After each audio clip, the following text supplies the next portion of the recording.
Les bruits de bottes résonnent partout depuis l'invasion de l'Ukraine par la Russie. Un vent guerrier est en train de faire basculer un bastion pacifiste majeur de la planète. Le Japon, inquiet de la menace chinoise, vient de dévoiler une ambitieuse stratégie de défense. L'environnement sécuritaire en Asie-Pacifique s'est dégradé à une vitesse sans précédent. Je considérerai toutes les options pour renforcer nos capacités de défense, y compris la possession de capacités de frappe des bases ennemies.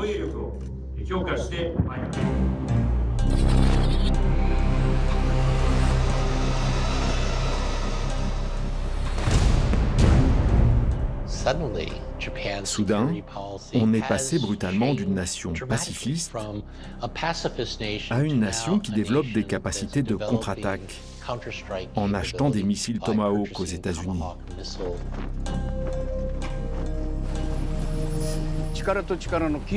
C'est l'équilibre des forces qui est la condition de la paix. La Russie a attaqué l'Ukraine. C'est une erreur de penser qu'on ne va pas nous attaquer parce qu'on n'a pas d'armée et pas de base militaire. Cette période est révolue.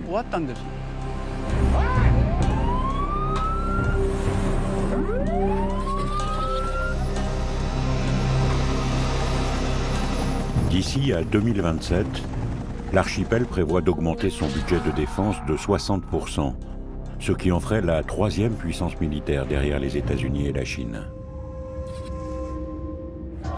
Le Japon est pourtant le seul pays au monde à avoir renoncé à la guerre dans sa constitution. Alors, où est passé le pacifisme du Japon? On a tellement souffert à cause de la guerre qu'on a renoncé à la guerre. Alors pourquoi revenir en arrière?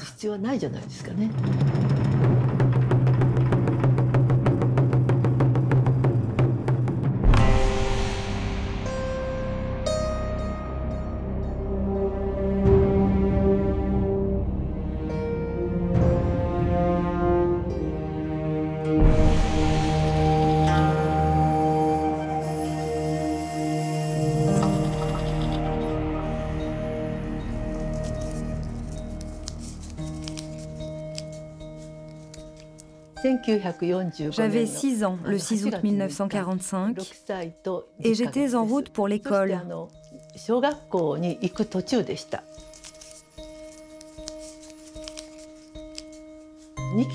J'ai vu 2 avions passer. Je les regardais quand j'ai été frappée par un énorme flash de lumière. D'instinct, je me suis protégée le visage avec le bras. C'est pourquoi j'ai été brûlée au front, au bras et au cou.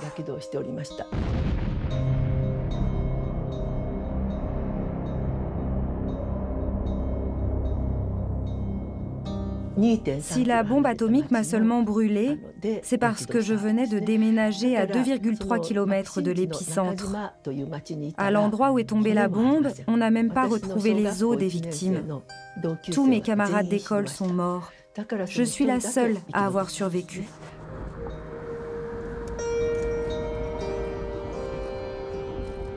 Hiroshima est la première ville à avoir vécu l'apocalypse nucléaire. Ce fut l'épilogue de la guerre du Pacifique, aussi effroyable que celle qui a ravagé l'Europe. Dans la première moitié du XXe siècle, le Japon fanatisé envahit une grande partie de l'Asie-Pacifique. Au nom de l'empereur Hirohito qui passe ici ses troupes en revue, le pays attaque la base américaine de Pearl Harbor. Quand les États-Unis reprennent le dessus, le Japon n'hésite pas à sacrifier ses kamikazes. 3 millions de Japonais trouvent la mort dans cette guerre, dont 200 000 du fait des bombes atomiques d'Hiroshima et de Nagasaki.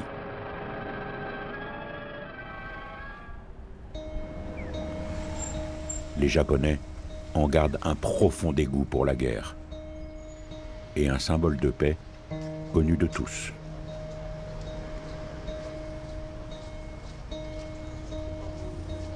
Depuis toujours, ces oiseaux en papier portent bonheur, car on dit que les grues vivent 1000 ans.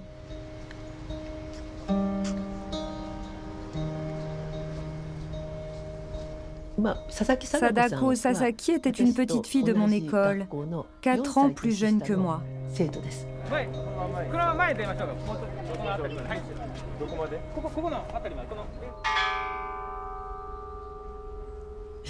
Elle a été irradiée à l'âge de 2 ans et elle est tombée malade à 12 ans.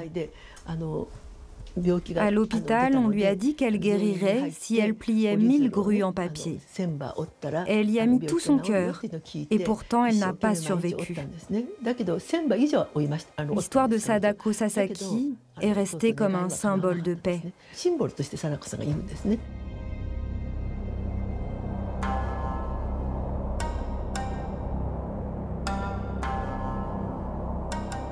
Quelques jours après la bombe d'Hiroshima, puis de Nagasaki, l'empereur Hirohito annonce à la radio la capitulation du Japon.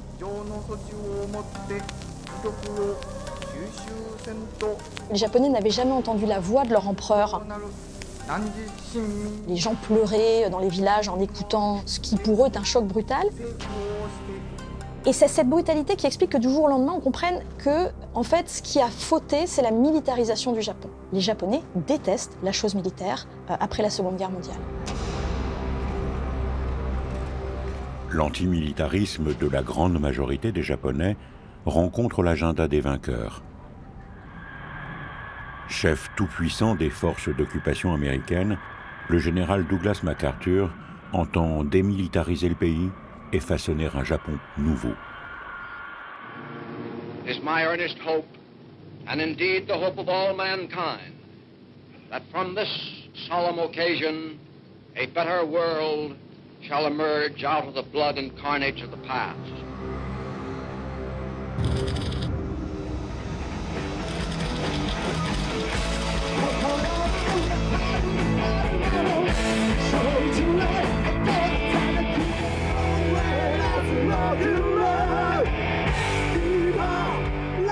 Au nom des hommes et des femmes de la base aérienne de Yokota, j'ai le privilège de vous accueillir au Festival 2023 de l'amitié entre le Japon et les États-Unis.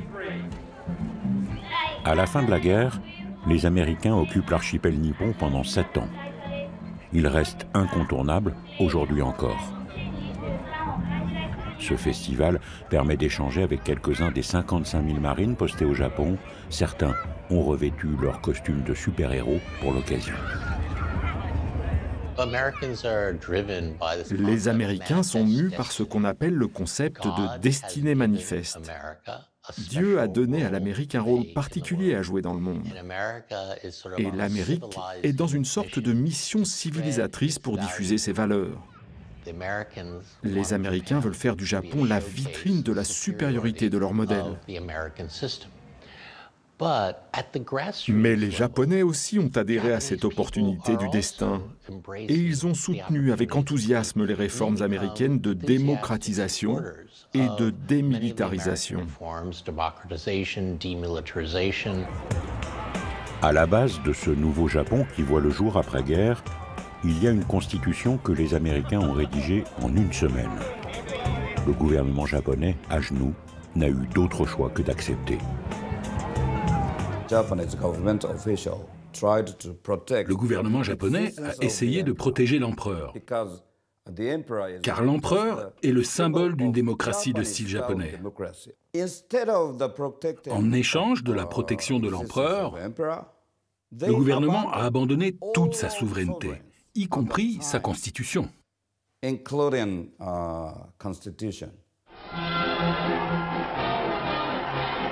L'empereur Hirohito conserve ainsi son trône, malgré son implication dans la guerre, mais son rôle devient purement symbolique. Cette démocratie modèle autorise le vote des femmes, la liberté de la presse et des syndicats.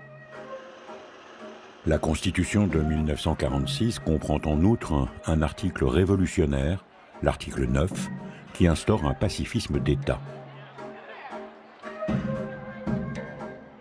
Aspirant sincèrement à une paix internationale fondée sur la justice et l'ordre, le peuple japonais renonce à jamais à la guerre en tant que droit souverain de la nation, ainsi qu'à la menace ou à l'usage de la force comme moyen de règlement des conflits internationaux. Si vous suivez le texte très strictement, il s'agit déjà d'une constitution pacifiste qui rejette le maintien de tout moyen militaire dans le pays. Et cela va plus loin que ce qui est inscrit dans la Constitution allemande. La démilitarisation du Japon repose sur la protection américaine. Interdit de combattre, l'archipel est placé sous la tutelle des États-Unis qui s'engagent à le défendre en cas d'attaque. Pour nous, les Américains sont là pour protéger le Japon. Donc on accepte la présence de la base militaire. Bien sûr, c'est bruyant, les avions.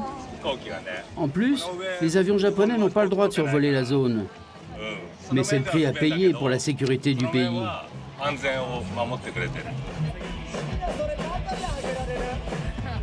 Même après la fin de l'occupation américaine et l'indépendance du Japon en 1952, l'archipel reste une pièce maîtresse de l'ordre mondial américain. Grâce au traité de sécurité entre les deux pays, les États-Unis peuvent installer des bases militaires sur le territoire japonais. Aujourd'hui, le pays en héberge 130. Tout en étant pacifiste, le Japon est la base arrière des Américains dans les guerres de Corée, du Vietnam ou plus tard d'Irak et d'Afghanistan. Le Japon est parfois considéré comme le porte-avions des États-Unis dans la région. Cela signifie que les États-Unis disposent d'un pays où ils peuvent stationner un grand nombre de troupes. Il s'agit du plus grand contingent américain basé à l'étranger. Cela permet aux troupes américaines d'intervenir au Japon et dans la région si nécessaire.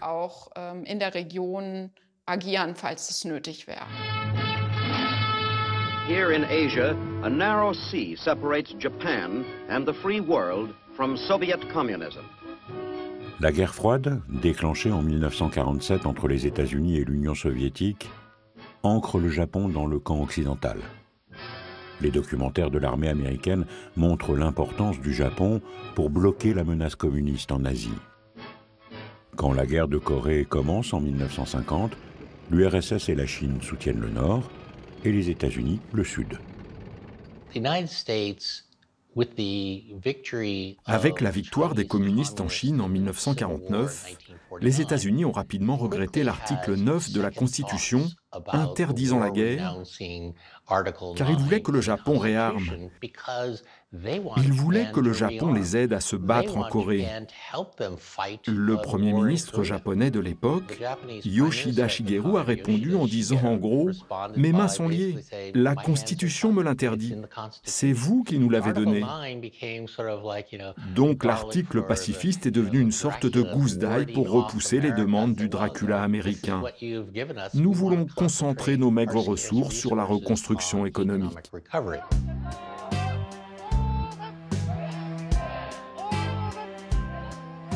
Concession aux Américains, le Japon crée des forces d'autodéfense en 1954.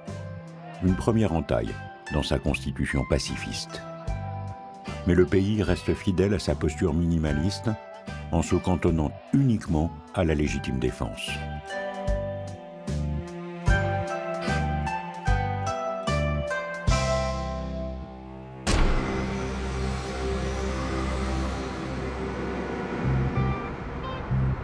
Le Japon renonce à toute politique de puissance pour privilégier sa renaissance économique. Anéanti par la guerre, le pays devient ainsi la deuxième puissance économique mondiale à la fin des années 1960.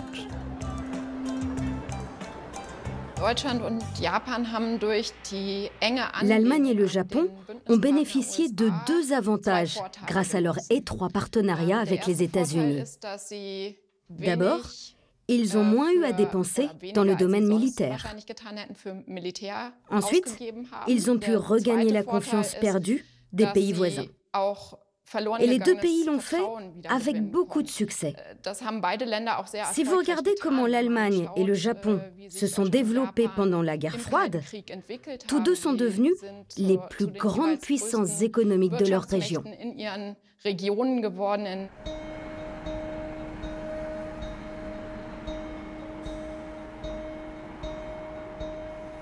Le Japon devient la voie de la paix est le fer de lance de la lutte contre la prolifération nucléaire.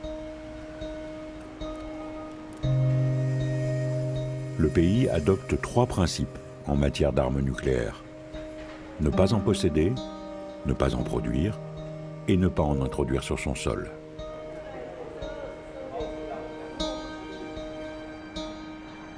Hiroshima fait figure de quartier général de ce combat contre l'arme atomique.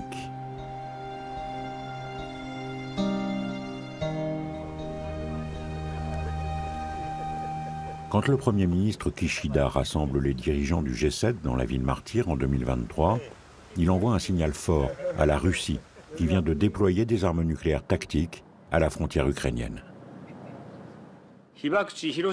Depuis cette ville marquée à jamais par le bombardement atomique, notre génération doit continuer à sensibiliser les esprits et progresser sans relâche vers un avenir sans armes nucléaires.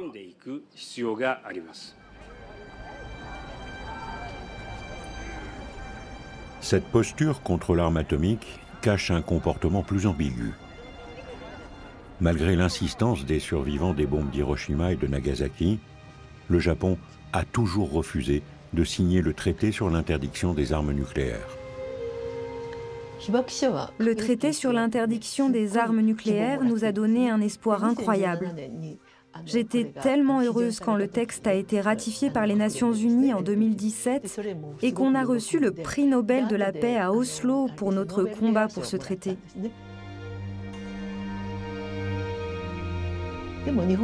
Mais le Japon a regardé ailleurs, comme tous les pays couverts par un parapluie nucléaire.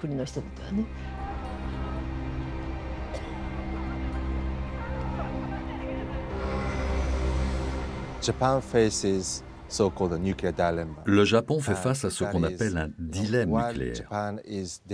Alors qu'il poursuit l'objectif d'un monde sans armes atomiques, du fait de son expérience tragique à Hiroshima et Nagasaki, le Japon dépend de la dissuasion nucléaire américaine à cause de l'environnement de sécurité très tendu dans la région.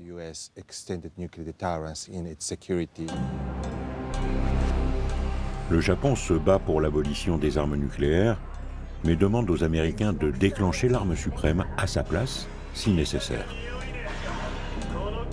Le pays pousse l'ambivalence plus loin encore, puisqu'il a sérieusement envisagé de développer sa propre bombe atomique. Ses compétences technologiques, qui s'affichent dans les images en relief diffusées sur écran publicitaire, se retrouvent en matière de recherche nucléaire.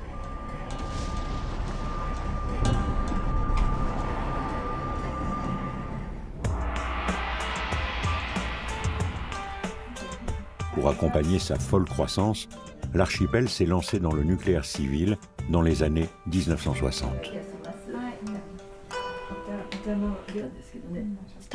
Nous étions très enthousiastes, car la propagande promettait de transformer le traumatisme de la bombe atomique en formidable développement économique pour le Japon, grâce à ce qu'ils appelaient l'énergie du rêve.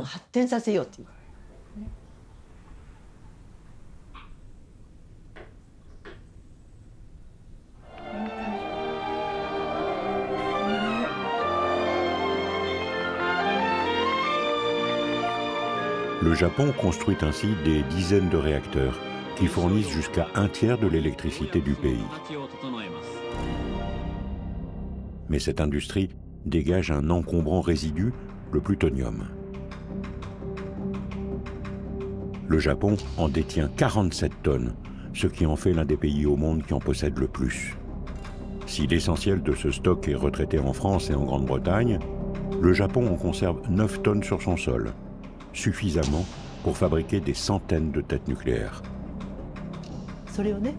C'est comme si le Japon avait déjà la bombe atomique. C'est une arme atomique cachée. Une bombe atomique au plutonium, celle de type Nagasaki, peut être fabriquée à tout moment.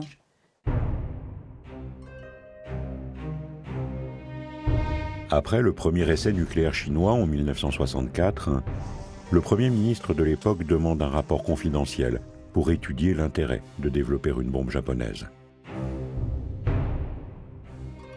Conclusion, le Japon aurait tout à perdre à se lancer dans une telle aventure. Si le Japon développait la bombe, il se retrouverait soudainement dans la même position que l'Iran ou la Corée du Nord. Le Japon ne peut pas accepter de se retrouver au banc de la communauté internationale. Il est donc impossible qu'il se dote de l'arme nucléaire. Pourtant, aujourd'hui encore et jusqu'au plus haut niveau, des politiciens nationalistes mettent en avant la capacité technique du Japon à se doter de l'arme atomique, comme un chiffon qu'on agite au nez des puissances nucléaires de la région. C'est aussi un message à l'attention de l'allié américain pour qu'il maintienne son parapluie nucléaire robuste au-dessus du Japon. Je dis à la Chine, à la Corée du Nord, à la Russie et aux États-Unis, nous avons déjà la capacité de produire des armes nucléaires de style moderne. Donc ne nous menacez pas, ne marchandez pas.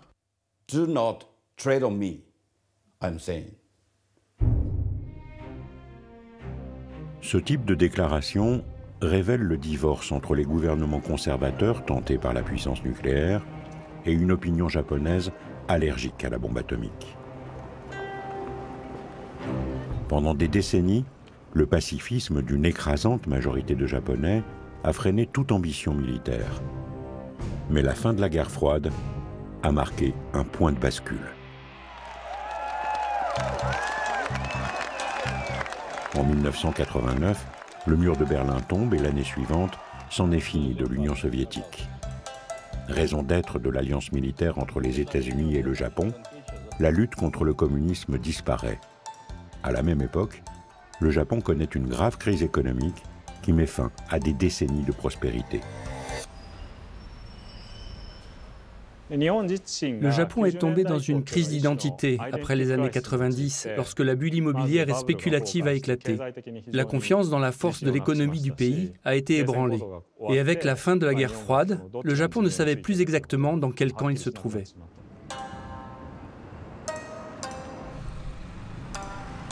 Il y a eu un sursaut nationaliste suite à la crise des années 1990 au Japon. On a vu émerger sur la scène politique japonaise des personnalités plus décomplexées. Elle considère qu'il est temps pour le Japon de tourner la page de l'après-guerre, qu'il s'est assez excusé. Au pouvoir depuis les années 1950, les conservateurs considèrent que le Japon doit retrouver sa place dans le monde. Ils vivent comme une humiliation le fait de ne pas envoyer de troupes lors de la guerre du Golfe en 1991 à cause de la constitution pacifiste. Un an plus tard, le Parlement autorise le Japon à participer à des opérations de maintien de la paix des Nations Unies. Cambodge, Mozambique ou Timor oriental. C'est une nouvelle entorse au pacifisme d'État. Plus tard, au tournant des années 2010, un leader incontournable de la droite nationaliste, Shinzo Abe, s'attelle à faire du Japon un pays normal. C'est-à-dire un pays capable non seulement de se défendre, mais aussi d'envoyer des troupes à l'étranger.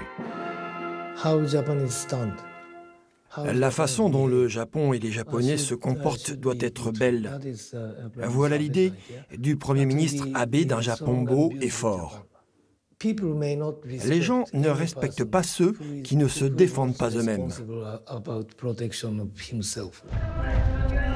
Sous les applaudissements américains, le Premier ministre crée un ministère de la Défense et autorise le Japon à intervenir militairement aux côtés des États-Unis. Mais face à une opinion farouchement pacifiste, il doit renoncer à réviser la Constitution.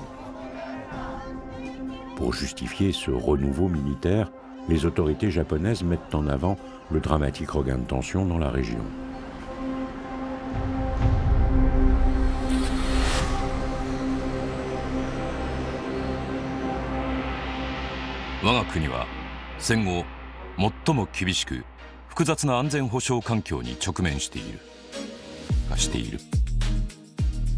Les clips de communication des forces d'autodéfense soulignent l'agressivité de ses voisins.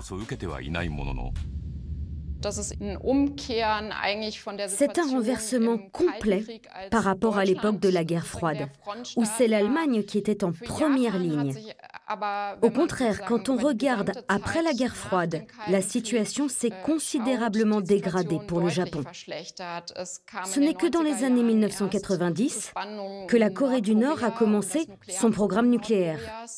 Cela signifie que pour la première fois, le Japon est confronté à une situation dans laquelle il se sent lui-même réellement menacé.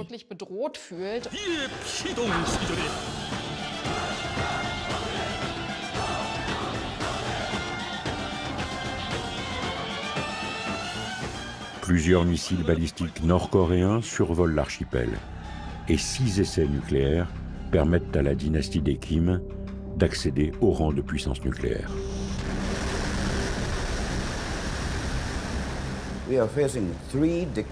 Nous faisons face à 3 dictatures à nos portes. La Chine, la Corée du Nord et la Russie. Et elles sont toutes dotées de l'arme nucléaire.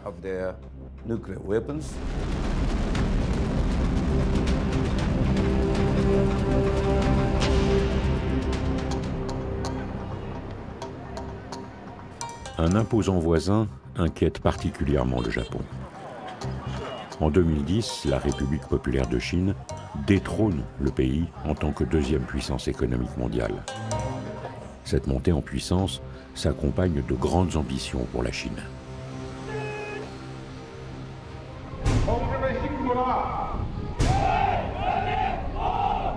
Au sud-ouest du Japon, le président Xi Jinping revendique l'essentiel de la mer de Chine orientale, dont une partie de la zone économique exclusive du Japon.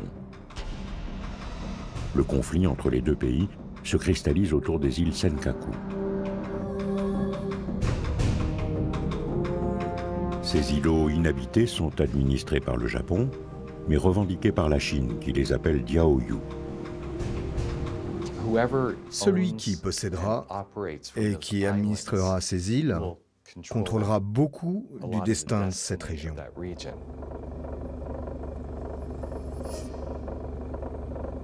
Hitoshi Nakama, un politicien nationaliste devenu pêcheur, s'embarque régulièrement d'une île voisine pour défendre la souveraineté du Japon sur les Senkaku.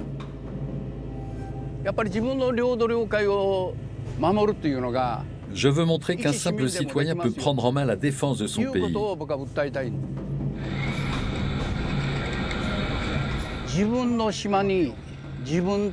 Ce serait un crime d'aller pêcher dans son propre territoire.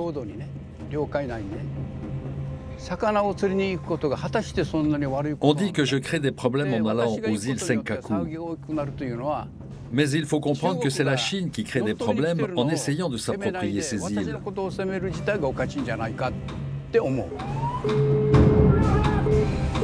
Ce litige prend une ampleur nouvelle en 2010, quand un bateau de pêche chinois éperonne des gardes-côtes japonais.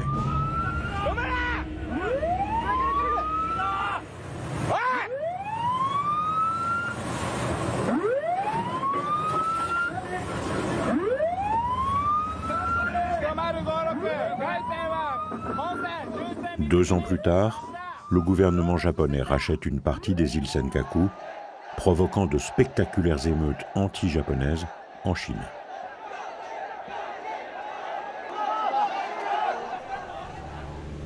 Depuis, les gardes-côtes chinois pénètrent presque tous les jours dans les eaux japonaises.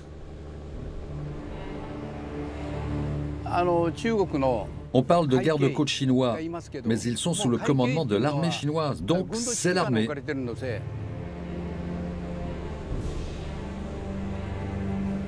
Depuis des années, ils testent jusqu'à quelle distance ils peuvent s'approcher de nos îles.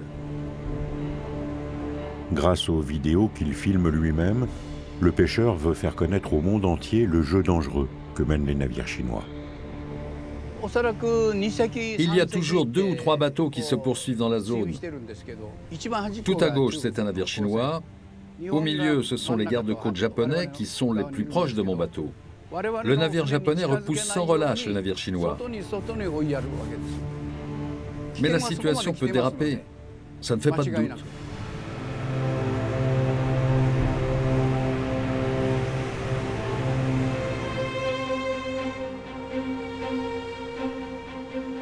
Une fois arrivé au large des îles Senkaku, le pêcheur hisse le drapeau impérial du Japon. Maigre provocation face à la pression chinoise.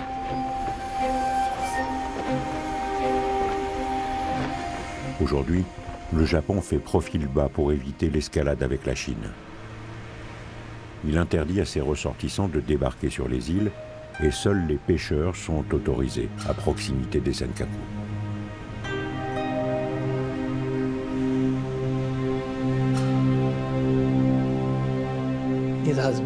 C'est devenu plus difficile pour le Japon de tenir tête à la Chine. Mais les gardes-côtes japonais font un travail fantastique.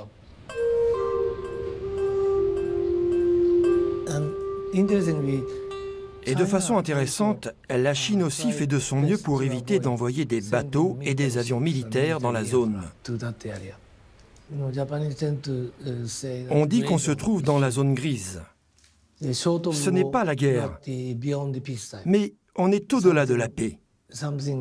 C'est sérieux, mais les militaires ne sont pas encore impliqués. Je suis très critique du gouvernement japonais qui met le poids d'une possible troisième guerre mondiale sur les épaules de ses gardes-côtes. Mais ils ne peuvent pas faire grand-chose pour protéger leurs eaux territoriales.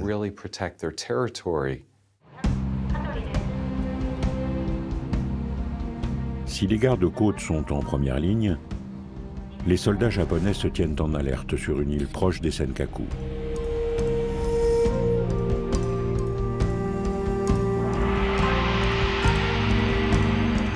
C'est ici, à Ishigaki, que le Japon a inauguré sa dernière base militaire. C'est une des îles de l'archipel d'Okinawa, quelques 160 îles aux airs de paradis qui cachent la zone la plus à risque du Japon. Il se trouve juste en face des côtes chinoises et taïwanaises. En plus d'être le quartier général d'une grande partie des troupes américaines du pays, le Japon y construit ses propres bases depuis 2016. Setsuko Yamasato manifeste chaque semaine contre cette présence militaire. En tout, il s'apprête à transformer une quarantaine d'îles en champs de bataille. On entend peu de critiques et peu de propositions alternatives à ces bases militaires. La guerre se prépare dans le silence.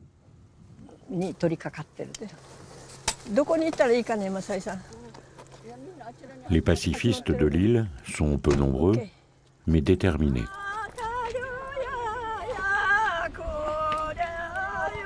Loin de se sentir protégés par les systèmes antimissiles qui sont arrivés sur la base, ils craignent que leur île soit prise pour cible.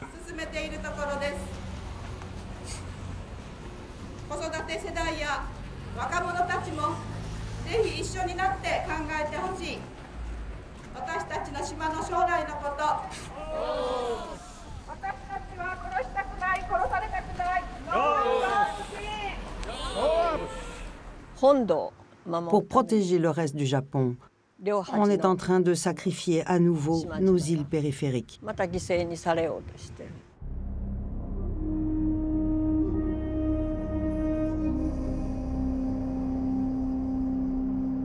Construites à intervalles réguliers sur les îles d'Okinawa, ces bases militaires japonaises forment une première barrière pour dissuader les forces chinoises de pénétrer dans la zone. Okinawa fait partie de ce qu'on appelle la première chaîne d'îles autour de la Chine, un chapelet qui court depuis le sud du Japon, Okinawa, Taïwan, les Philippines et l'Indonésie, tous partenaires ou alliés des États-Unis. Cette zone frontière entre le monde chinois et le monde occidental est le lieu d'une guerre de position qui ne dit pas son nom.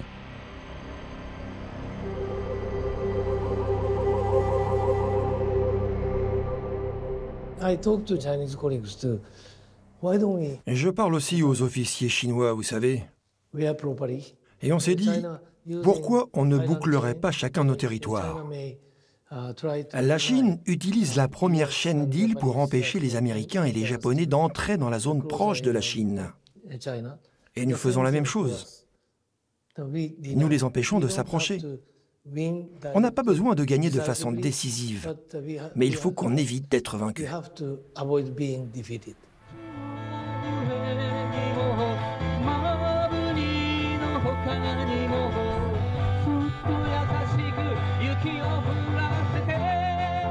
Pour les activistes, cette nouvelle base tenue par l'armée japonaise ne sert pas seulement à dissuader la Chine d'attaquer le Japon, mais aussi et surtout à satisfaire l'allié américain.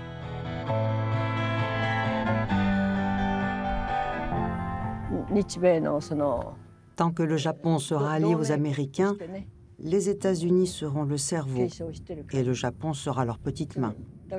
C'est inévitable.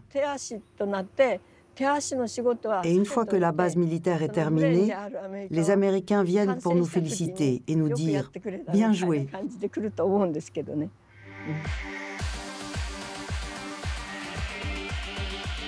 Comment le Japon pacifiste, censé être retranché derrière le bouclier américain, s'est-il retrouvé en première ligne face à la Chine? La volonté des dirigeants japonais a joué. Mais les États-Unis ont aussi œuvré à la remilitarisation de l'archipel. Depuis que le Japon est une grande puissance économique, les Américains l'accusent de profiter de leur protection. C'est ce qu'a lancé le président Trump en 2019 devant des Japonais médusés. Si quelqu'un attaque le Japon, nous ripostons et nous mettons toutes nos forces dans la bataille. On est bloqué et engagé à combattre pour le Japon. Mais si quelqu'un attaque les États-Unis, le Japon n'a rien à faire. C'est injuste. C'est pourtant le genre d'accord qu'on a conclu. La protection inconditionnelle des États-Unis, fondement même du pacifisme du Japon, vacillait. Le Japon a toujours été inquiet de savoir si les États-Unis allaient bien intervenir en cas d'attaque. Les Américains ont su habilement utiliser cette inquiétude pour demander au Japon de contribuer davantage à l'alliance militaire. Pour continuer de bénéficier de la protection des États-Unis, le Japon paie 75% du coût des bases américaines présentes sur son sol, bien plus que les autres alliés américains. Et il augmente ses propres moyens de défense pour alléger ce que les États-Unis appellent leur fardeau. Il existe de nouvelles puissances révisionnistes, telles que la Chine et la Russie, qui tentent de changer le système international. Dans ce contexte, les États-Unis ne sont plus la puissance supérieure qu'ils étaient autrefois, d'un point de vue militaire et politique. Cela signifie que les États-Unis dépendent beaucoup plus que par le passé de la participation et du soutien de leurs alliés pour préserver l'ordre mondial libéral. Dans la confrontation avec la Chine qui s'annonce comme le grand choc du XXIe siècle, les États-Unis demandent le soutien plein et entier du Japon. Avec souvent des tonalités qui rappellent la guerre froide. Nous, force en attente de l'armée américaine au Japon, sommes sur le fil du rasoir de la liberté. D'un côté de la première chaîne d'îles autour de la Chine se trouvent les amoureux de la liberté, nos alliés et partenaires, la Corée du Sud, le Japon, les Philippines et Taïwan. Et de l'autre, 3 régimes autoritaires.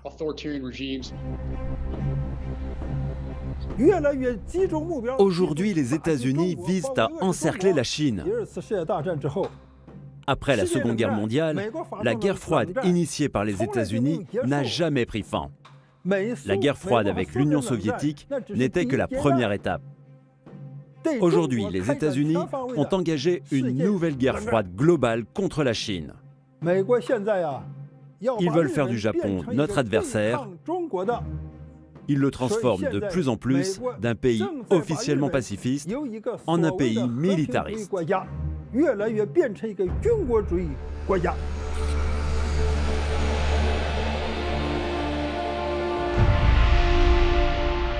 En décembre 2022, le Premier ministre Fumio Kishida dévoile la nouvelle stratégie de sécurité nationale, et elle est détonnante.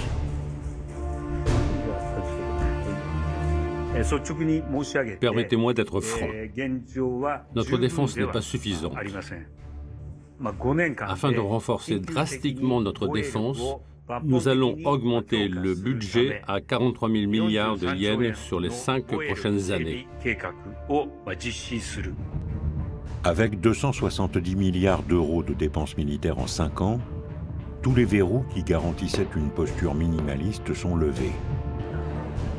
Jusque-là capé à 1%, le budget de défense monte à 2% du PIB, la même participation que celle demandée aux pays de l'OTAN. La stratégie purement défensive est remise en cause par l'acquisition de moyens offensifs, notamment 400 missiles de croisière américains Tomahawk. Si cette bascule militaire se préparait depuis longtemps, il a fallu l'invasion de l'Ukraine par la Russie pour balayer ce qui restait de l'esprit de la constitution pacifiste. L'attitude de la Russie en Ukraine nous a fait prendre conscience de la réalité du monde. Nous ne vivons pas au paradis. Ce qui a changé la donne, ce n'est pas le programme nucléaire nord-coréen, même si c'est un facteur. Ce n'est pas la modernisation militaire de la Chine qui est aussi un facteur. Mais ces deux facteurs sont là depuis 20 ans. Le changement majeur, c'est que Poutine a souligné l'importance de se préparer à l'inattendu.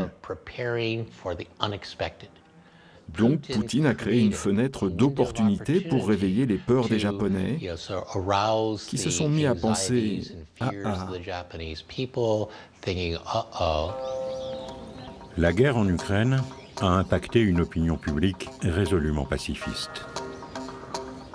Pour la première fois depuis la Seconde Guerre mondiale, certains sondages montrent une majorité des Japonais en faveur du renforcement des capacités de défense du pays. Subitement, les Japonais perçoivent la Chine avec plus d'inquiétude. Ils croient davantage sa menace de rattacher Taïwan à la Chine continentale par la force si nécessaire. L'Asie de l'Est sera peut-être la prochaine Ukraine. Les Japonais avec qui je travaille considèrent que le Japon est comme la Pologne, que les Philippines sont comme la Roumanie, la Chine est comme la Russie, et Taïwan, c'est l'Ukraine.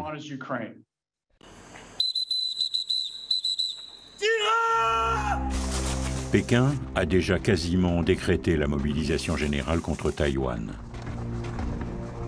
Lors d'une démonstration de force autour de l'île en août 2022, la Chine a tiré 5 missiles dans la zone économique exclusive du Japon, comme un avertissement à l'attention de l'archipel voisin pour qu'il reste en dehors du conflit. L'île japonaise de Yonaguni est vraiment toute proche de Taïwan. Donc, qu'il le veuille ou non, le Japon sera mêlé assez rapidement à un conflit autour de Taïwan, dans le cas où ce conflit éclaterait. En plus, comme le Japon joue le rôle de plaque tournante pour organiser les actions militaires américaines, il deviendrait la cible d'éventuelles attaques de la part de la Chine.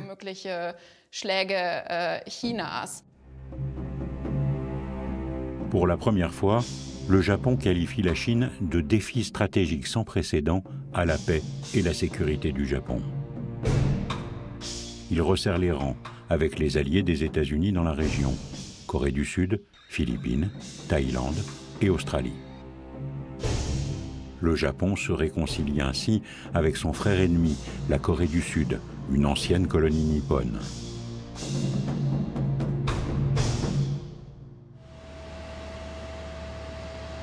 Inimaginable quelques mois plus tôt, le Premier ministre japonais est reçu en grande pompe à Séoul en 2023.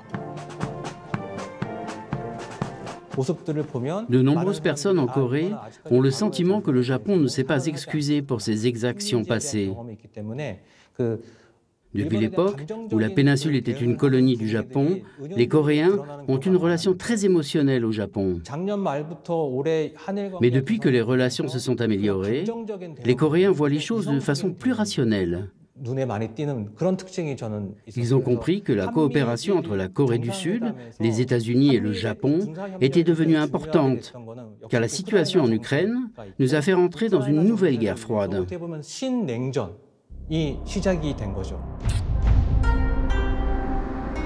Face à ce nouvel affrontement, le pays du soleil levant fait bloc. À la tête de l'une des plus grandes forces militaires au monde, le Japon se présente comme l'allié clé des États-Unis en Asie. Sa montée en puissance s'accompagne d'une image plus combattante pour les forces d'autodéfense japonaises.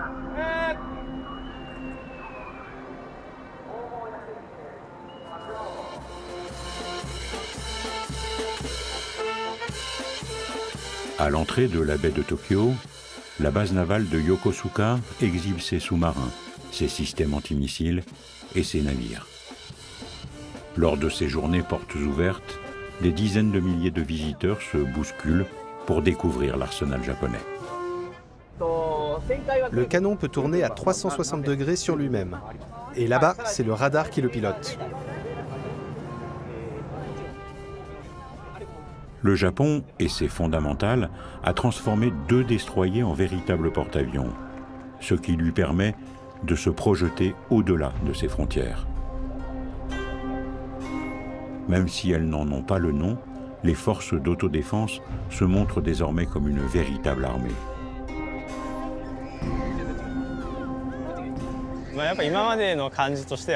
Lors des catastrophes naturelles, on voit souvent des forces d'autodéfense à la télévision. Elles assurent pour secourir les gens. Mais aujourd'hui, l'accent est mis sur la défense nationale. Et je me dis qu'elle ferait du bon boulot aussi de ce côté-là. On compte vraiment sur elle. Les gens nous voient peut-être comme de bons sauveteurs, plutôt que comme de bons combattants. Mais en réalité, nous sommes aussi de bons combattants. Le festival de la base de Yokosuka permet d'attirer de nouvelles recrues. Mission confiée aux jeunes engagés et objectif majeur pour les forces d'autodéfense. Je suis contente parce que j'ai gagné en muscles et en résistance.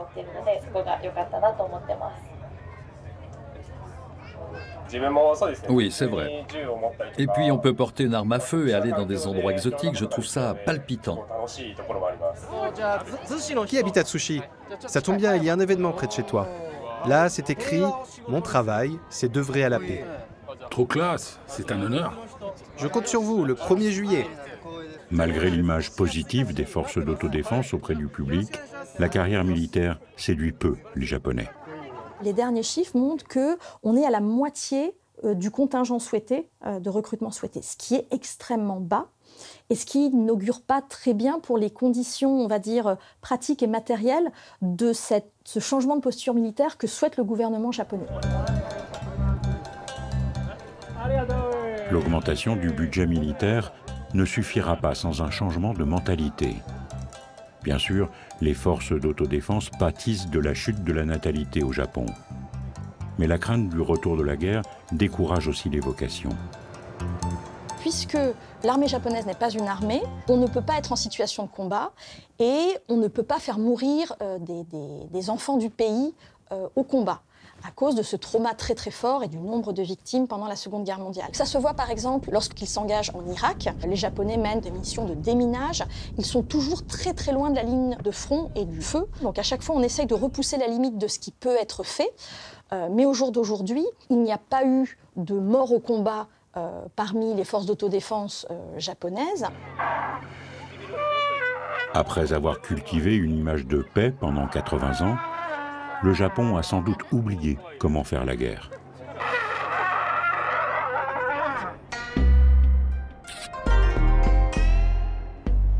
Rentrer dans une logique de bloc ou préserver la diplomatie de coopération régionale mise en place pendant des décennies de pacifisme. Le Japon est à la croisée des chemins. Les milieux d'affaires et certains chercheurs craignent que la confrontation avec la Chine soit dangereuse pour la sécurité du Japon et néfaste à son économie.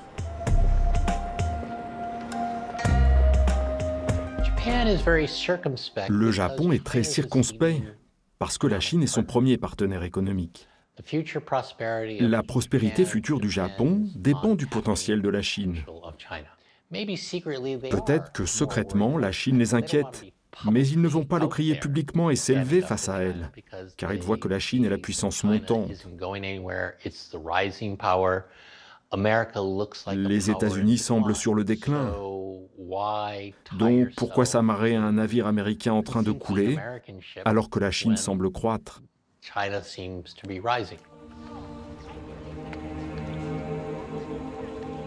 À Hiroshima, on connaît trop bien le prix de la confrontation. Les survivants de la bombe atomique espèrent un apaisement avec la Chine et rappellent que la diplomatie consiste à coopérer avec des nations qui ne partagent pas les mêmes valeurs. Le plus inquiétant dans tout ça, c'est qu'on se fabrique un ennemi virtuel. J'ai l'impression qu'en Occident, on polarise le monde entre les ennemis et les alliés. Mais en tant qu'Asiatiques, on pense que les humains sont des êtres ambigus. Et c'est dans cette ambiguïté que la paix peut prospérer.